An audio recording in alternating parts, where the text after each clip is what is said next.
One of the best lessons I've learned in my lifetime is that attitude is everything, and that mindset determines the path in which we follow.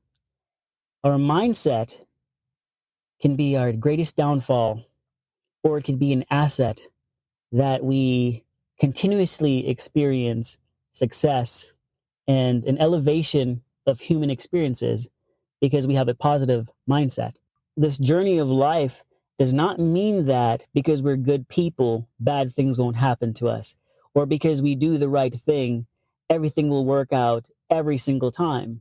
But if you have a positive mindset, bad things will happen. However, you will be able to overcome those difficult times and you can turn that L into a W.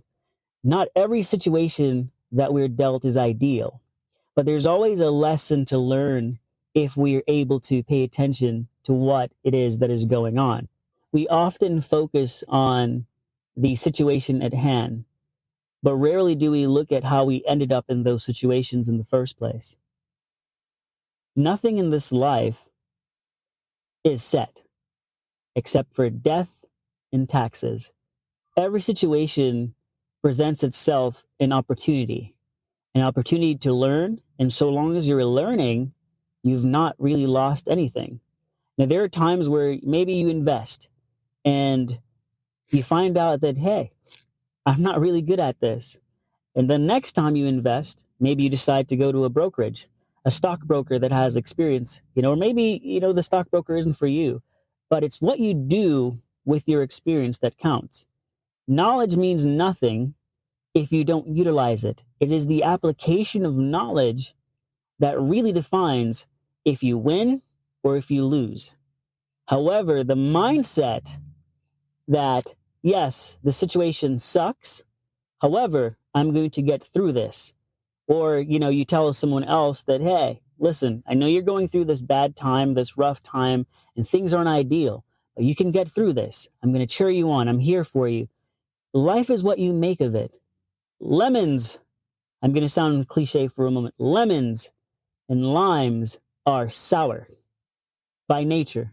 However, a lot of people still love lemonade and they love limeade, right? It's what we did with the limes and the lemons that defined that sweetness, right? So we turned something that was not ideal for our taste buds and we made it into something that was appealing to both our brain and our taste buds.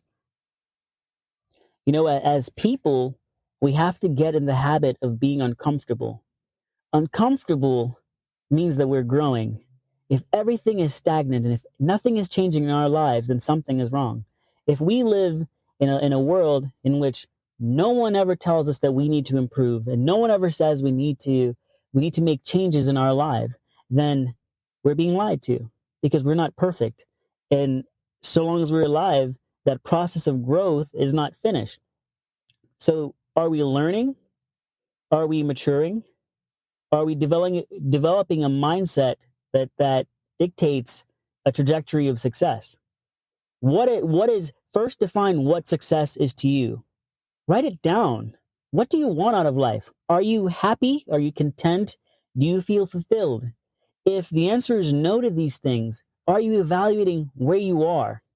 And are you, planning, how am I going to get to the next portion of my life in which this will only be a season and not be a lifetime experience? There was a season in my life in which I used to be the reason why I did not grow as fast as I should have been. And one of the primary reasons, where I was so caught up in always winning.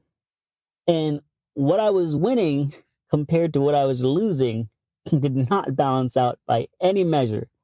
There's no metric in which that was success. Now, here's a little story. I remember when I switched, martial arts gyms, and this was years ago. And the only person that knew my martial arts background was the instructor. And my first day there was this guy, he was a really cocky guy, he was from Jersey, and he just talked a lot of trash. And so my instructor at the time had given me, the layout of how things, went, and what we did on certain days. So Saturdays were sparring days, and Wednesdays were grappling days, and Mondays were striking days, things of that nature. That was the structure of how we performed. So it was my first day, and because this guy, was talking, all this trash, I decided that I was going to annihilate him. And so I annihilated, he wanted to spar, and, would, ask me, various questions like, oh, how long have you been doing this? And I said, well, I'm just learning, and he wasn't very good, to say the least. And I remember, I let him, hit me a couple times, I let him take me down a couple times. And the reason why I did this was because that Saturday, I knew I was going to go against him for real. And I wanted him to feel like he was going to, win if we so happened to spar again. I wanted him to feel comfortable and be excited that, like, if he went against me, he knew with all certainty that he was going to win. And of course, I never showed my hand throughout this entire process. So that Saturday comes around, and, he says, hey, man, I like you. I want to give you another opportunity to go against me, and, so you could really showcase, all the things that you have. It was your first day, and, maybe you just need to get some rust off or whatever. And I was smiling because, his girlfriend was there, and, there was a bunch of people there on Saturdays. Saturdays, we had the most audience, more people worked out than the typical, during the week. And so while he decides to go against me, I immediately, from the start, I kicked him as hard as I could and as fast as I could. And then, of course, threw a couple combos, took him down, and then completely annihilated him. He didn't get one punch in. I felt on top of the world. I knew what I did in that situation. I knew that I purposefully chose to lose one battle so that I could completely annihilate my opponent in the war. My instructor immediately calls my name and says, we're going to spar. My instructor completely and utterly obliterates me. He gave me the beating of a lifetime because he knew what I did. The lesson I got from that butt whooping was, it's not about what other people say. It's about what we do and the choices that we make with the situations that we're in. I could have been fair. I could have been open and honest about my experience. But I chose to let someone's ego determine my actions. And I chose a path that, again, it put me back. So the perception that I created of myself was this person that no one really could figure out. And people fear what they don't understand. So it took a while for me to have camaraderie. It took a while for me to, be a proper teammate in that environment. It did happen over time. However, if I had showed my cards from the beginning, and if I was transparent in the beginning, I wouldn't have to go through that process of earning my teammates' trust. There was another incident in which, we had a group project, and this was my senior year of high school, and Google Docs, was the bee's knees at the time. I absolutely loved Google Docs because for group projects, it would show the percentage of work that each individual completed, their contributions, everything was time-stamped, and what have you.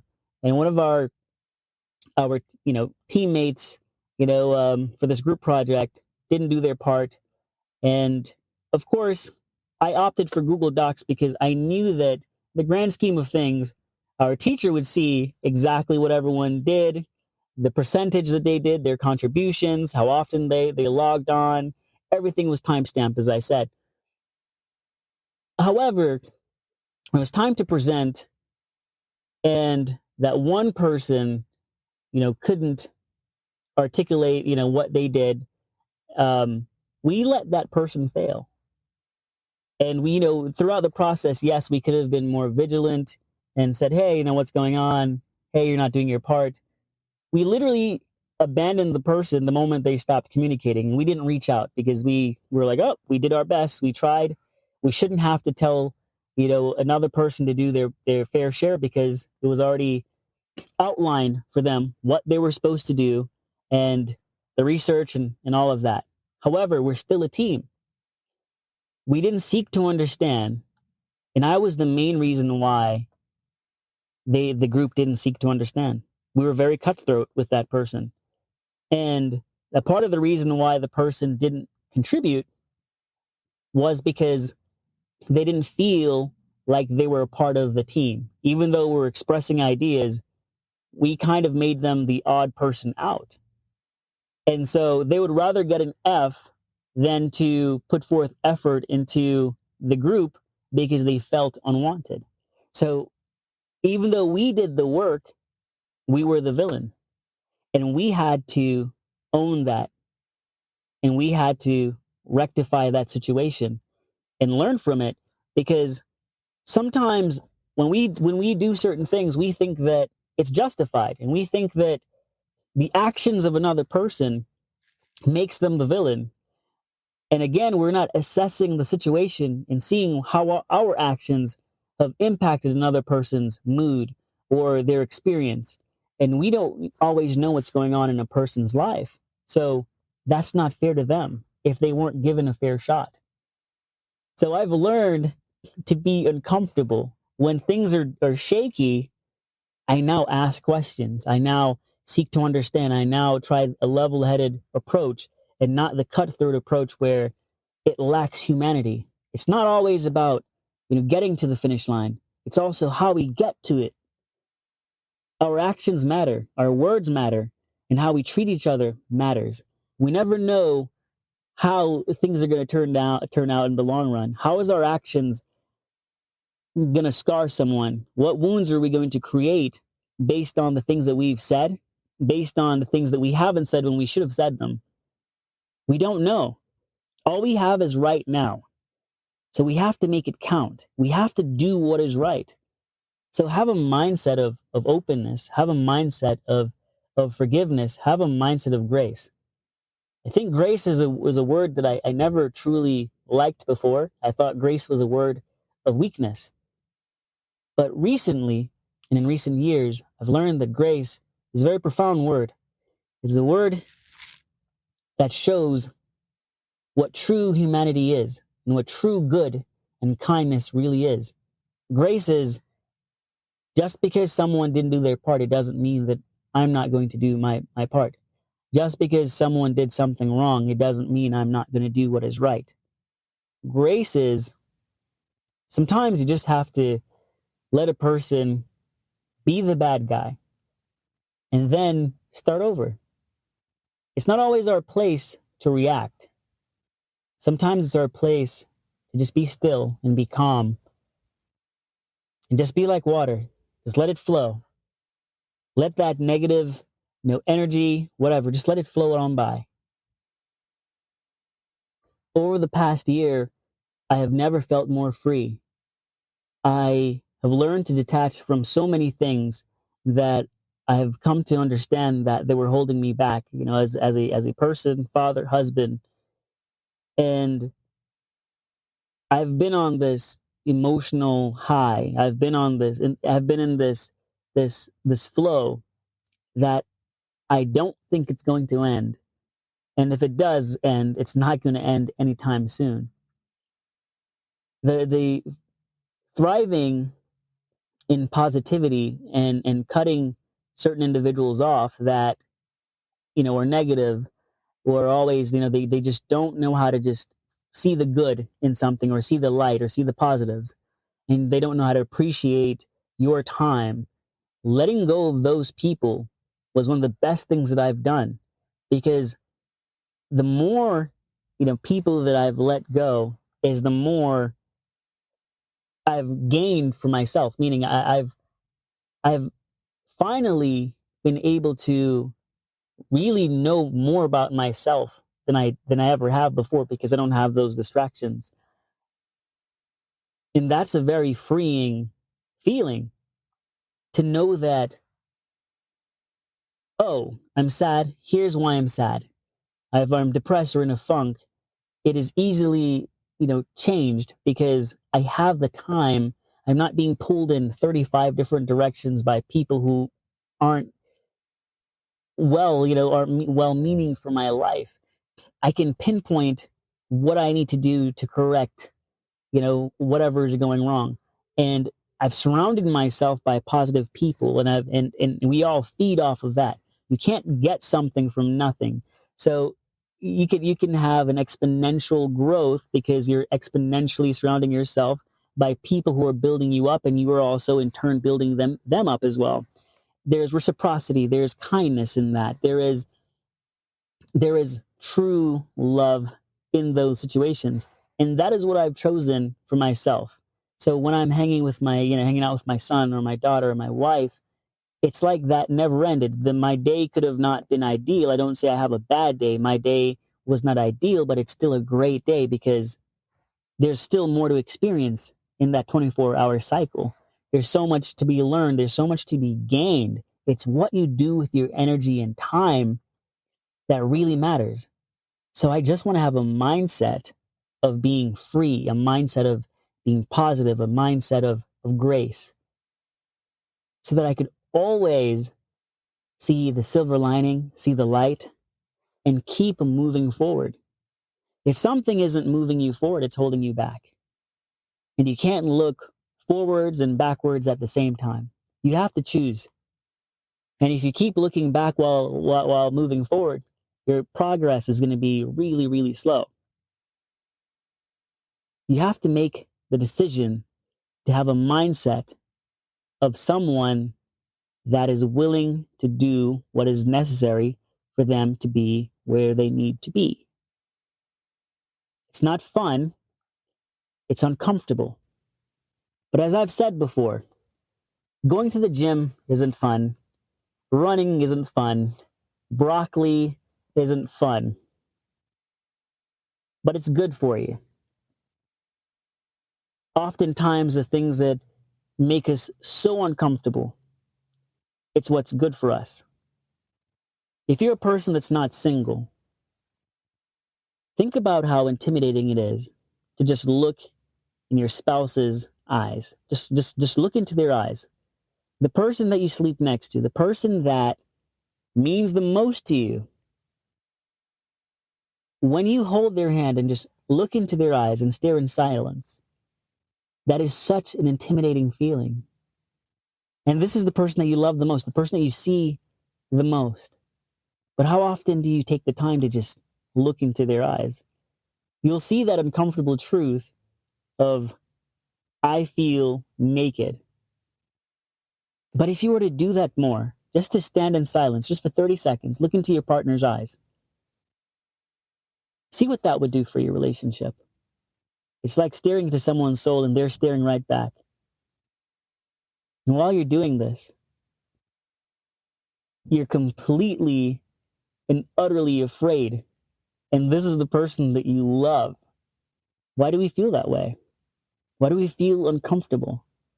It's uncomfortable because it's real. It's uncomfortable because it's good for us. Just like broccoli.